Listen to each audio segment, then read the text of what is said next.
জুলাই আগস্টে ছাত্র জনতার আন্দোলন চলার সময় দমন পীড়নে অংশ না নিতে সেনাবাহিনীকে সতর্ক করে জাতিসংঘ।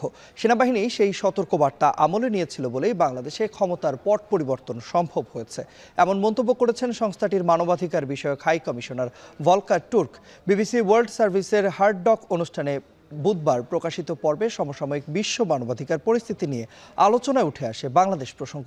আন্তর্জাতিক বহুমুখী মানবাধিকার ব্যবস্থা ছোট বড় বিভিন্ন দেশ আদৌ আমলে নিচ্ছে কিনা সে প্রশ্নের জবাবে বাংলাদেশকে উদাহরণ হিসেবে তুলে ধরেন টুর্ক। জানান, জুলাই আগস্টের বৈষম্য বিরোধী আন্দোলনের সময় তৎকালীন সরকার দমন ও নিপীড়ন কার্যক্রমে অংশ না নিতে সেনাবাহিনীকে সতর্ক করেছিল জাতিসংঘ। বলা হয়, দমন পীড়নে জড়িত হলে বাংলাদেশ আর শান্তিরক্ষী পাঠানোর দেশ থাকতে পারবে না। তুর্কের মতে সেনাবাহিনী সেই সতর্কবার্তা আমলে নিয়েছিল বলেই পতন হয় শেখ হাসিনা সরকারের।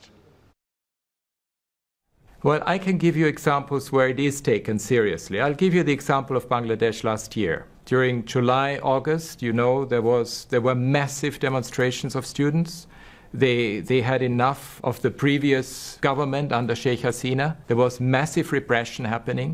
The big hope for them was actually our voice, was my voice, was also what we were able to do. And we put the spotlight on the situation. And we actually gave the warning to the army that if they get involved, it means that they may not be able to be a troop contributing country anymore. As a result, we saw changes. Mohammed Yunus took over as the new chief advisor of the interim administration. He asked me immediately, can you send us a fact-finding mission to put the spotlight on the situation and to investigate what was happening, which is what we did. And it actually helped. I was in Bangladesh last year. The students were so grateful for us taking a stand and for us speaking out and for supporting them.